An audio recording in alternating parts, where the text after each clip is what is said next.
एक तोता था जो बहुत मीठा बोलता था। सब उसे बहुत प्यार करते थे। एक दिन एक गरीब चिड़िया ने तोते से मदद मांगी, पर तोते ने मुंह फर लिया। तोता सिर्फ लोगों के सामने अच्छा बनता था, पर पीछे से सबका मजाक उड़ाता था।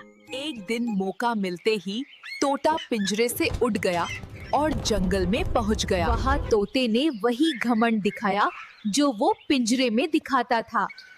मुश्किल वक्त आया तो कोई तोते के पास नहीं था, क्योंकि उसने कभी किसी की मदद नहीं की थी। सिर्फ जुबान मीठी होने से कोई अच्छा नहीं बनता, दिल भी साफ होना चाहिए।